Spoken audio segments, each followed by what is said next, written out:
Hello दोस्तों, कैसे हैं आप सब। आई होप आप सब ठीक होंगे। आज मैं एक्सप्लेन करने जा रही हूँ American horror suspense movie doll house को। तो शुरू करने से पहले अगर आपको मेरी वीडियोस पसंद आती है तो जल्दी से लाइक करें और कमेंट करें, जिससे मुझे मोटिवेशन मिलता है और मुझे पता भी चलता है कि आप लोग मेरी वीडियोस को पसंद करते हो। तो जल्दी से सब्सक्राइब भी कर दे। कहानी की शुरुआत में हम मिस्टर विनवर्ड से मिलते हैं, जिनकी डॉल्स बनाने की फैक्ट्री थी। विनवर्ड को यहाँ पर अपने लिए एक असिस्टेंट की जरूरत थी, जिसका उन्होंने न्यूज़पेपर में एडवर्टाइजमेंट भी किया था, जिसके चलते कोबी डेरम नाम की एक लड़की उनकी कंपनी में इंटरव्यू देने के लिए आती है। अंदर दिखाया जाता है कि मिस्टर विनवर्ड बड़ी ही बारीकी से डॉल बनने की पूरी ही प्रोसेस को देख रहे थे कि कैसे प्लास्टिक को मेल्ट करके डॉल के मोल्ड में उसे डालकर एक डॉल की शक्ल दी जा रही थी।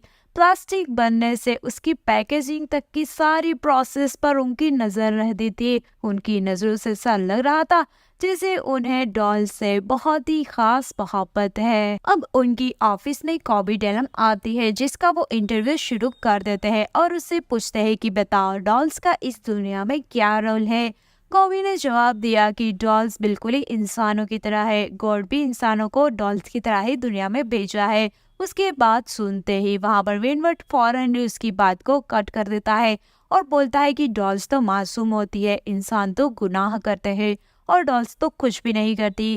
खैर, ये कहने के बाद वो डोबी कैलम को वहां से घर जाने के लिए कह देता है। उसकी क्वालिफिकेशन ज्यादा होने के बावजूद वो उसकी जॉब रिक्वायरमेंट को रिजेक्ट कर देता है। हालांकि कॉबी ने उसे यकीन दिलाया था कि वो बहुत ही मेहनत करेगी और अपने आप को प्रूव कर देगी।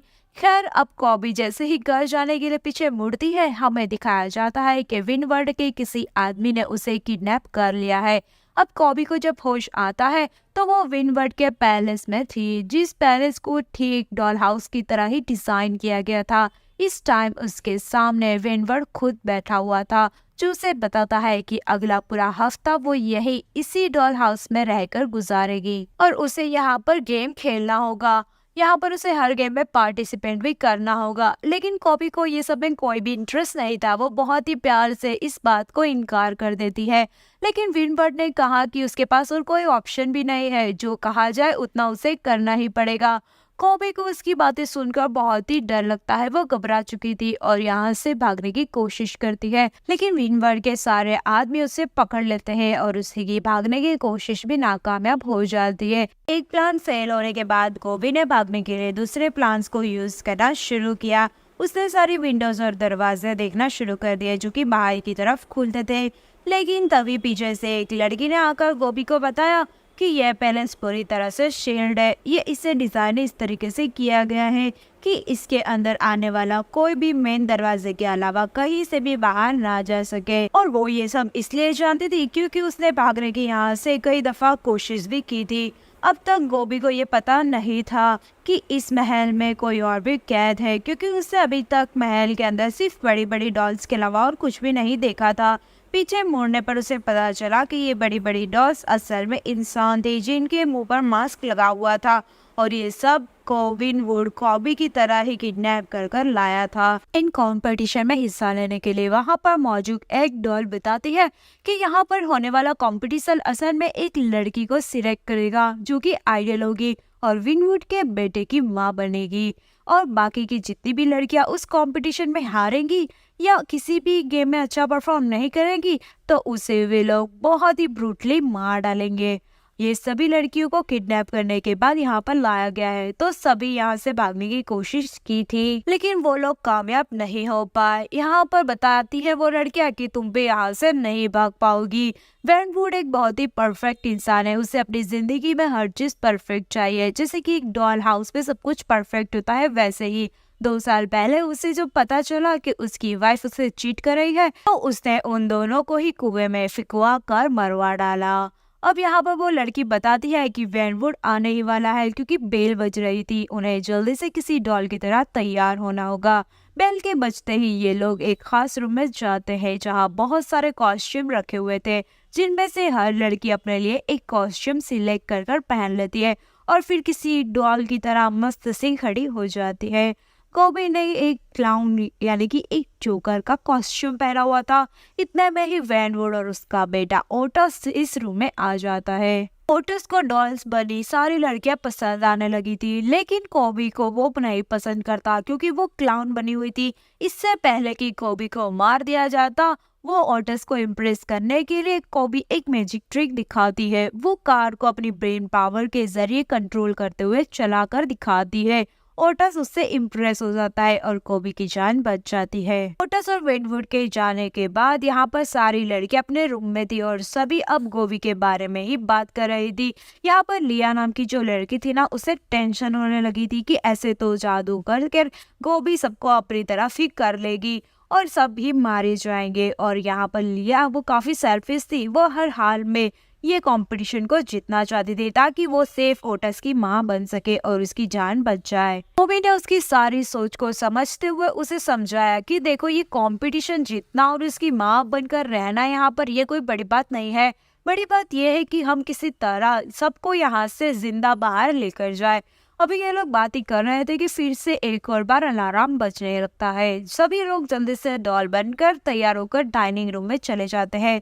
यहाँ पर विनवुड सभी को एक टास्क देता है टेबल सेट करने का। इन सभी के पास सिर्फ 1 मिनट का समय था। जो लड़की सबसे बुरा टेबल सेट करती वो मारी जाती। तो ये काम काफी लड़कियां अच्छे से कर सकती थी, लेकिन कुछ लड़कियां बहुत ही ज्यादा कंफ्यूजन और पैनिक में आ गई थी। सिर्फ पन्नियां ही ऐसी कॉन्फिडेंट नजर आती थी जो कि टेबल सेट कर रही थी। कोबी को भी टेबल सेट करना नहीं आता था, इसलिए उसे रेलिया को कॉपी करना शुरू कर दिया। लेकिन लास्ट मिनट में रेलिया ने भी एक चेंज कर दिया। उसने फॉक के साथ स्पून को रख दिया। ये चीज कोबी ने भी नोटिस कर ली थी। इससे पहले कि वो ये चेंज करती, 1 मिनट का टाइमर खत्म हो जाता है। हड़बड़ी में उससे एक ग्लास भी टूट गया था, जिसकी वजह से उसे वैनवुड से अच्छी खासी डांट भी पड़ गई थी। इस कंपटीशन की विनर तो यहाँ पर पन्नी आई थी, जिसने सबसे बुरा टेबल सेट किया था। विनवुड उसे बेहोश करके कुएं में फेंक देता है, बिल्कुल उसी तरह उसे मौत देता है जिस तरह उसने अपनी वाइफ को मारा था। खैर, अब अगले दिन दिखाया जाता है कि ओटस डॉल हाउस में खेल रहा था, तभी उससे वहां पर कोबी मिलती है। वो उसे अपनी पावर के बारे में बताती है कि जिस तरह उसने दिमाग से सारी चीजों को कंट्रोल कर सकती थी। यहाँ पे वो ओटस का माइंड चेंज करने की कोशिश करती है और उससे वादा करते कहती है कि अगर ओटस ने कोबी को जितवा दिया तो कोबी उसकी अच्छी मॉम साबित होगी और वो उसकी मॉम सिर्फ तभी बनेगी जब ओटस अपने डेड को कन्विंस कर दे, यानी कि प्रेजेंट में हारने वाली लड़कियों को मारने के बजाय वो ऐसे ही उन्हें छोड़ दे। अब दूर खड़ी परनिया इन दोनों पर नजर रखी हुई थी। उन्हें इन दोनों की बातें तो नहीं सुनाई देती, लेकिन हाँ, उसे ये लग रहा था कि कोबी ओटस को अपनी तरफ कर रही है, क्योंकि उससे उसके जीतने के चांसेस खत्म हो रहे थे। यहाँ पर रात को दिखाया जाता है कि ओटस विनवुड से बात करने के लिए आया है कि वो सभी लोगों को छोड़ दे और वो उसे कोबी अपने मॉम के तौर पर पसंद आ गई है। लेकिन उससे पहले कि वो ये सारी बातें विनवुड से बरता, यहाँ पर वो नोटिस करता है कि विनवुड अपने बिजनेस की वजह से बहुत ही परेशान है और वो और भी परेशान ना हो जाए, इसलिए ओटस उससे कोई भी बात नहीं करता। अब अगली सुबह एक और बेल बजती है। इसका यही मतलब था कि कंपटीशन शुरू हो गया था, जिसमें सभी लड़कियों को शर्ट्स दी जाती है और उन्हें उन पर स्प्रे कर प्रेस करना था। सभी लोग अपने काम में लग जाती है और फिर इनका टाइम खत्म हो जाता है। रालिया ने यहाँ पर सबसे परफेक्ट शर्ट को प्रेस की थी। यहाँ पर दूसरी ओर देखा जाता है कि कोबी ने अपनी शर्ट को जला दी थी। अपनी गलती की वजह से कोबी को मारा भी जा सकता था, लेकिन यहाँ पर विनवुड उसे मारने के बजाय उसका हाथ ही जला देता है। यहाँ पर हम कहीं ना कहीं नोटिस करते हैं कि विनवुड नहीं चाहता कि कोबी मर जाए। यहाँ पर वो चौथी लड़की के पास जाता है जिसकी शर्ट कोबी से तो बेहतरी थी, लेकिन जानबूझकर उसे लास्ट नंबर दिया जाता है और उसकी गलती के बदले उसे कई मर्तबा चाकू से स्टैब कर मार दिया जाता है। अगले सीन में हम कोबी और उसकी साथी को एक रूम में देखते हैं, जहाँ पर वो डिस्कस कर रहे थे कि मरने के बजाय हम यहाँ से भाग भी तो सकते हैं क्योंकि रेलिया ही जीतने वाली है।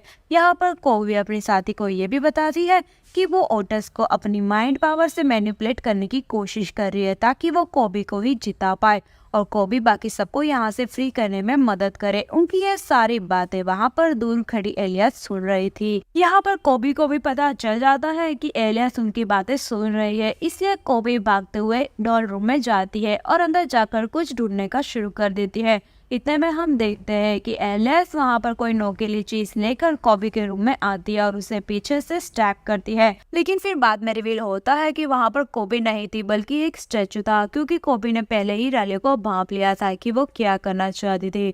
यहाँ पर वो उसे समझाती है कि हमें मरने और जीतने के अलावा भी बहुत सारा ऑप्शंस दिख रहे हैं जिसे हमें आजमाया जा सकता है।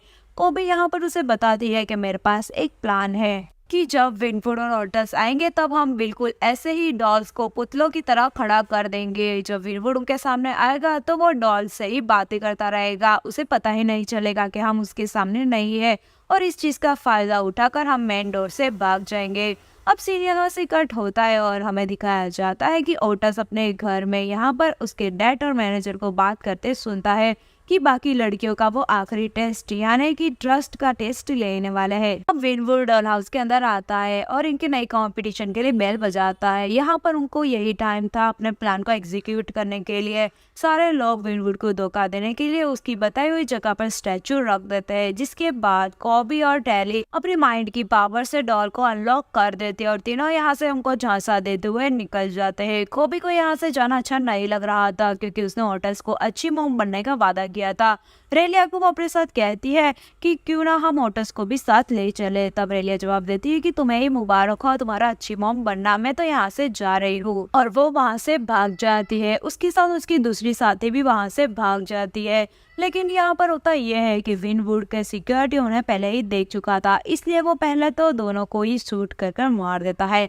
बच जाती है तो सिर्फ कॉबी, क्योंकि वापस अपना वादा पूरा करने के लिए आई थी। उसकी वफादारी देखते हुए यहाँ पर विनवुड ने फैसला किया था कि वही कॉबी को अपने ओटस बेटे के लिए बेस्ट मॉम के तौर पर एक्सेप्ट करेगा। अब सवाल यह था कि यहाँ पर विनवुड को दूसरी लड़कियों के भागने के बारे में कैसे पता चला। असल में उन्होंने वही बड़ी बड़ी डॉल्स के अंदर माइक्स को छुपाकर रखा हुआ था। यहाँ पर विनवुड उनके सारे प्लान के बारे में पहले ही जानता था, इसलिए उसने आखिरी टेस्ट ट्रस्ट का टेस्ट रखा था जिसमें कॉबी पास हो गई थी। फाइनली वो ऑटस की मॉम बनने के लिए रेडी थी, लेकिन यहाँ पर विनवुड उसे डॉल बनाने का फैसला ले लेता है क्योंकि वो अगर डॉल होगी तभी अच्छी मदर बन सकेगी। इसलिए अब कॉपी को एक मशीन पर लिटा दिया जाता है जिसके अंदर प्लास्टिक मेल्ट कर बड़ी बड़ी डॉल्स बनाई जाती थी। कॉबी यहाँ से जाना चाहती थी, इसलिए वो अपनी पावर का इस्तेमाल करती है और लाइट्स फ्लिकर करने लगती है, लेकिन वो अपने आप को नहीं छुड़वा पाती। और फिर सीन कट होकर दिखाया जाता है कि कॉबी एक तरह से डॉल की शक्ल दी जाती है,